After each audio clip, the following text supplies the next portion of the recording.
Today's play activity is rhyming words, which comes under the category of language development of preschool students. So, this play activity can be shared with a preschool teacher or parent who have the children of the age 2 to 6 years old.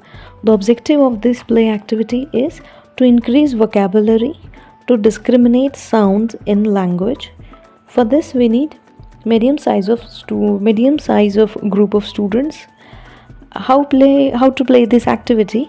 Sit the children in circle, give a number of examples of rhyming words. For example, a ball, doll, cat, bat, etc. Start the game by calling out a word. The child next to you must call out a word rhyming with your. For example, if you say cat, the child next to you will say bat or rat.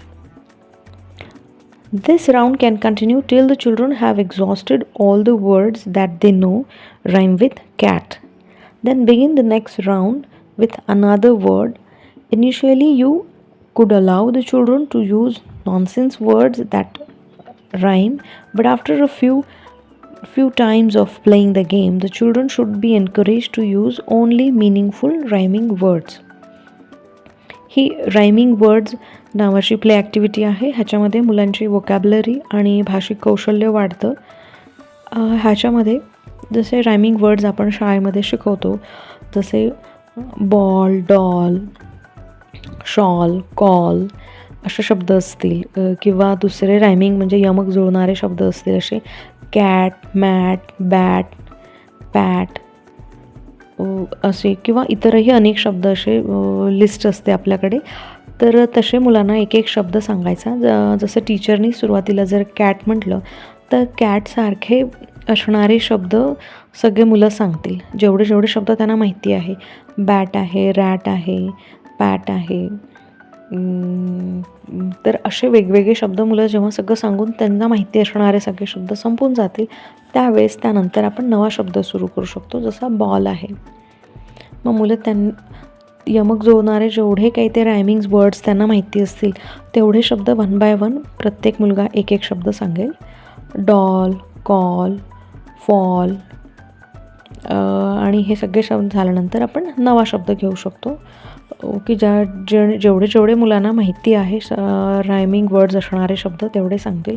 मुलं सुरुवातीला चुकीचे शब्द म्हणू शकतील, ज्याचा काही meaning लागणार नाही असे, पण मग 1-2 वेळेस आपण ते ऐकून घ्यायचे आणि त्याच्यानंतर हळूहळू त्यांना सांगायचं की हा असा शब्द आहे.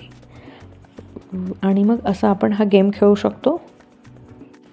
आणि असेच हे इंग्लिशमधलेच नुसते शब्द न घेता आपण आपली जी मातृभाषा आहे ह्याच्यामधले सुद्धा यमक जुळणारे शब्द घेऊ शकतो. जसे बरेचसे वर्ब्स असतात, क्रियापदं असतात, ते आपण मुलांना विचारू शकतो, कारण त्याच्यामधले मुलांना शब्द जास्त माहिती राहतील, कारण ती आपली मातृभाषा असते. जसं खाणे, जाणे, पिणे, झोपणे असे शब्द म्हटले तरी हे सगळे क्रियापदं आहेत आणि ह्याच्यामध्ये यमक जुळतं. तर अशा आपल्या मातृभाषेमध्ये असणाऱ्या शब्दांची सुद्धा आपण रायमिंग वर्ड्स हा गेम त्यांच्यासोबत खेळू शकतो. किंवा इतरही कुठले मुलांचे नावं असतील,